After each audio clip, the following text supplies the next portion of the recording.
What's the 7 principles you can learn from billionaire Warren Buffett, Charlie Munger, Bill Gates on investing and making your money work for you? I'm here at the Berkshire Hathaway meeting. It's the largest investor meeting in the world. I'm a shareholder. It's my little badge. And 20,000 people come from like 50 or 60 countries, some of the sharpest people in the world, and they listen to Warren Buffett and Charlie Munger. Bill Gates is there. He doesn't speak much, but he's there as a board member. They speak for about 8 hours. And so I'm going to give you 7 principles that I took my notes here, and this is a closed meeting, although now I think they're live streaming it. I'm going to share with you some of the notes I took on my Evernote here. And these are very important. I'll give you a few bonus ones too. You got to know how to make money work for you. The definition of investing is very simple. People know how to trade their time for money. You know, you get a job 9 to 5. You go there on time. You work 8 hours. They pay you money. But when you sleep, you aren't making money. When you know how to invest and you understand the principles, while you sleep, the money you have is compounding and growing. You got to know how to do that. These are the things they didn't teach us in school, and I had to go out and learn on my own, fly out here. I've been doing that for years. I want to share with you, in case you didn't have that opportunity. I'm going to share with you these principles. Very important. So look at the line at this thing. There's literally 10 or 20,000 people out here. What's up, Meta? You coming to make Meta's making some money with us. How come you're the only athlete here, Meta? I'm not sure, man. I guess when you almost retired, you gotta do some other things. Athletics don't last forever. That's Charlie Munger. Oh my God, that's Charlie Munger.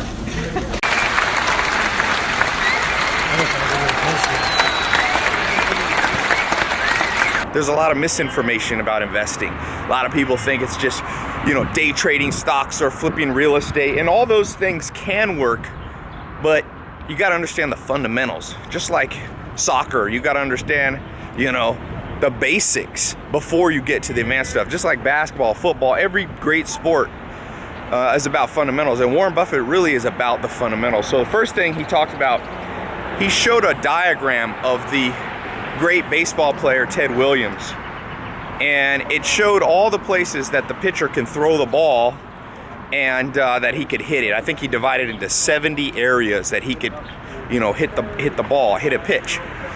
And he showed that there's only about 4 or 5 of those little dots in the strike zone that he actually has a good percentage hitting. One of the greatest hitters of all time. He really wasn't that good. He was only good when the ball was in the right place. So the lesson for investing is you can't be good at a lot of things when it comes to investing. You got to specialize in what you understand.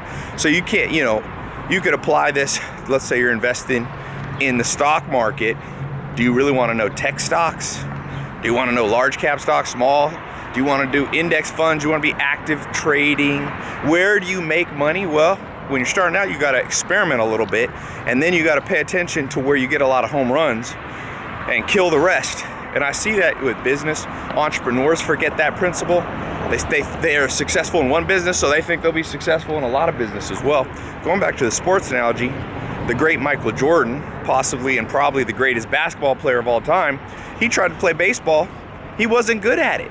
His circle of competence, where he made all his money and his fame, was just in basketball. He learned he had to be satisfied with that. And so you and I, we can't be good at everything. You try to be good at everything, you'll be good at nothing.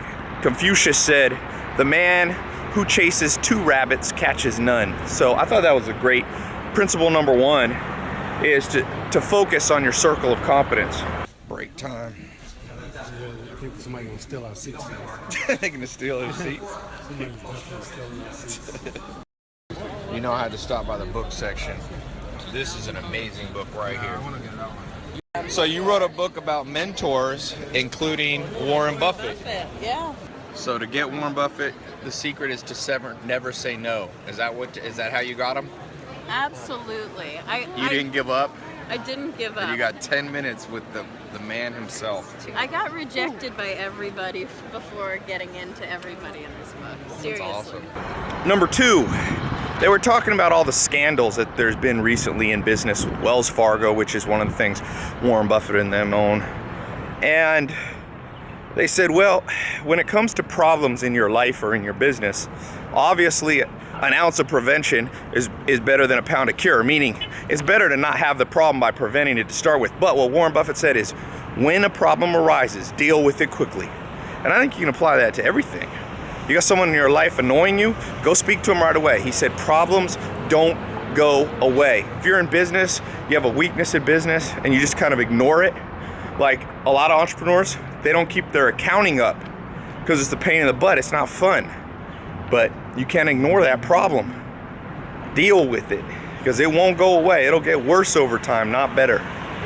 Principle number 3, one of the questions somebody asked Buffett was, what is one of the most important lessons that he learned?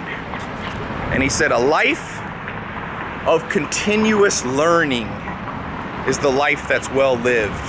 He said, learn, learn, learn, learn, learn. And if you know anything about me, you know that I'm always talking about reading books, you know, and Warren Buffett says the more you learn, the more you earn.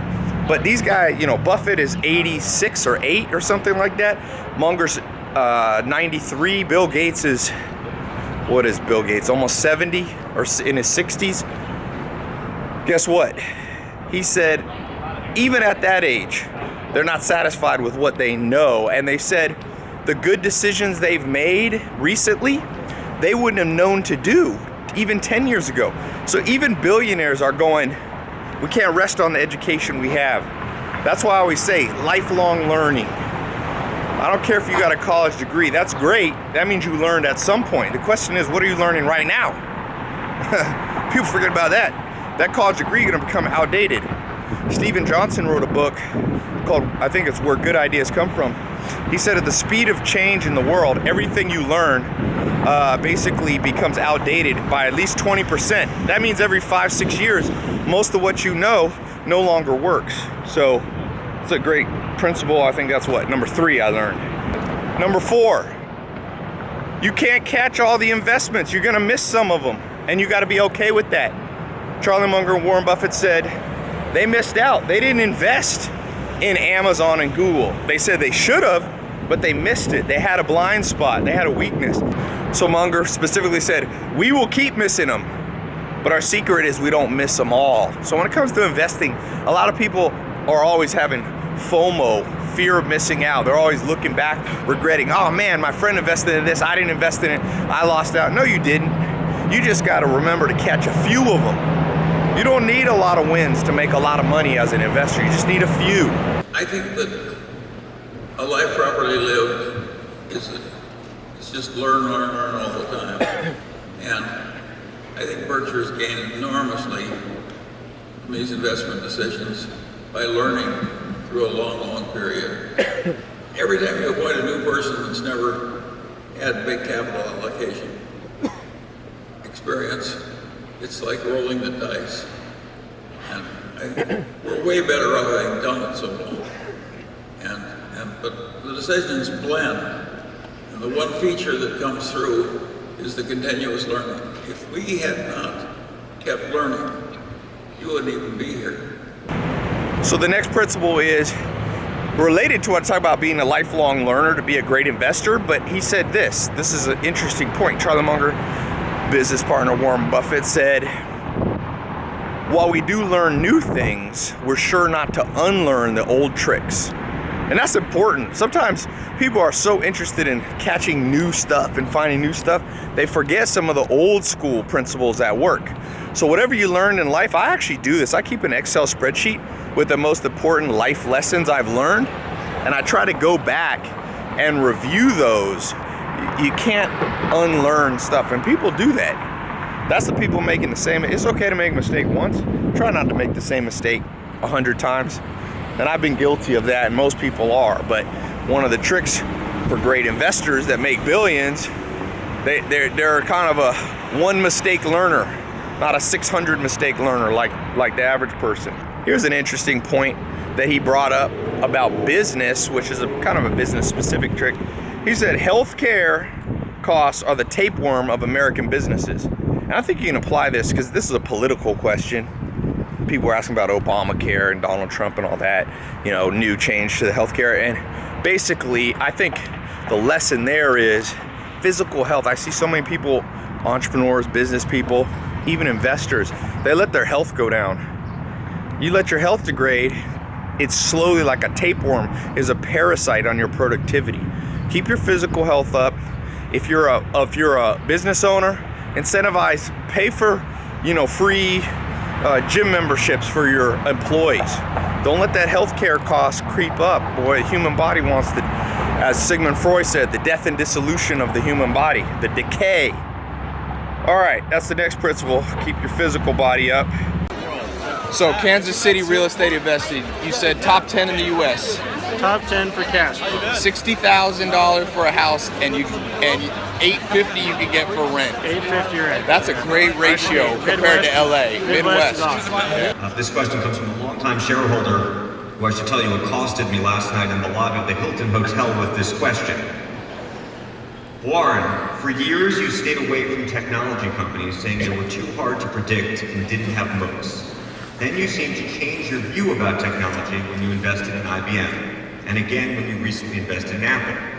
But then on Friday you said IBM had not met your expectations and sold a third of our stake. Do you view IBM and Apple differently? And what have you learned about investing in technology companies? Well, I do view them differently, but obviously, when I bought the IBM, started buying it 6 years ago, I thought it would do better in the 6 years that have elapsed than it has. And Apple, I regard them as being quite different business. I think Apple is much more of a consumer products business in terms of in terms of sort of analyzing moats around it and consumer behavior and all that sort of thing. It's obviously a product with all kinds of tech built into it, but in terms of laying out what their prospective customers will do in the future as opposed to, say, IBM's customers, it's a different sort of analysis. That doesn't mean it's correct, and we'll find out over time. Someone asked Charlie Munger what they wanted him to say at his grave. He said they wanted him to say that that's the oldest looking corpse he'd ever seen, aka try to live a long time. And Buffett's legacy, he wanted to be remembered as a great teacher. I thought that was interesting, not as a billionaire. So pick a legacy that's cool like that, Munger said, next principle, he said, because he's 93, he said, if you have something to do, don't wait until you're 90. Which is kind of tongue-in-cheek, but man, most people waiting their whole life is going to catch up on you, sneak up on you, age. This is interesting. Next principle, when you pick your career, this was Buffett's advice. He said, don't pick the career based necessarily on what makes you the most money. Money will come over time. Pick a career around what you're interested in. I totally agree with that. Chasing money is important in life, but it can't be the primary thing you chase. It's too elusive. A couple business principles. He said, be careful of evaluating your investments by something called EBITDA, earnings before interest, depreciation, taxes, and amortization. That's a fancy phrase for how a lot of stocks and a lot of publicly traded companies evaluate their profit. And it doesn't account, he said, depreciation's a real cost. So he likes to invest in businesses that don't have a lot of depreciation, meaning they don't have a lot of equipment that's going to need to be replaced every 10 years. Big factories they depreciate. So he likes to do things. He likes Google, for example, even though he missed investing in that, because Google doesn't have, once they have the search engine going, it doesn't really degrade. Sure, they have the servers and stuff, but he said they're making money without having to build factories. So meeting is now wrapped up. Little drama at the end, some climate change resolutions. Some activists were attacking Warren Buffett, saying he needs to not be invested in companies that burn a lot of fossil fuel. It's a Native American who started crying. Kind of interesting. But they did a vote. Didn't go well for the climate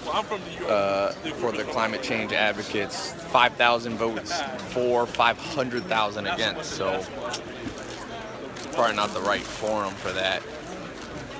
This is the peanut brittle that Charlie Munger eats the whole time, and he doesn't care that he eats it to the microphone. When you're 95 and you're a billionaire, you do not care what people think. Or 93. Sorry, 93. Come on. I was just corrected. Come on, man. You can't be making those mistakes. She corrected me. three last little bonus tips here.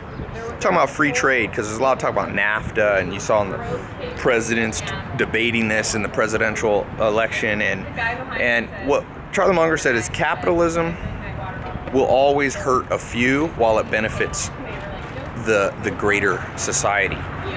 So you see that where jobs move overseas, let's say, it hurts some individuals, but it lowers costs for the general society. And that's a tough pill, but what Warren Buffett said is if the general group society becomes wealthy enough, they can help the people that have displaced jobs. So if jobs move to China or move to Mexico, which they have been moving, what you got to do as a government and society is help those people that lost their jobs find a new training and things like that. So it's interesting. There's no solutions. People want a utopia. Any economy, you could be socialistic like Bernie Sanders, you could be communistic like China, pure capitalist, or America's not purely capitalist, but everyone has pros and cons. So when people start telling you they have the perfect solution, you basically know they don't know what they're talking about. Everything's this trade. So trade-off. This is great. Charlie Munger says, never tell anyone about your problems. 90% of the people really don't care. The other 10% are glad you have them. And that is the truest word spoken. It's true. Be careful who you tell your problems. Like I said, most people don't care, and the people who do care are usually glad you have them. They're usually caring because they're envious. The last thing I thought was interesting, at the very end they had a shareholders vote, and they voted on climate change, and a Native American got up and he was crying and talking about how a lot of the Berkshire Hathaway, the Warren Buffett's companies are hurting the climate and the land and Mother Earth, he said, and it was pretty much ignored. They did a vote. 5,000 people voted for changing more pro-climate change business, reducing fossil fuel, and 500,000 people voted against it. So it's hard to make a change like that, but I don't know the answers, but got to find some solutions. Anyway, those are the 7 things or so, actually a little more, that I learned. Remember, make your money work for you. That's what investing is. It takes money to make money, but it's not that simple. Whatever money you have, $1, $100, get it working for you. You can start small. Whoever is faithful with a little bit will be faithful with a lot. And whoever blows a little bit of money when they got it, they'll blow a lot too. Anyway. There you go. Leave a comment with the best investment tip that I forgot that you've learned.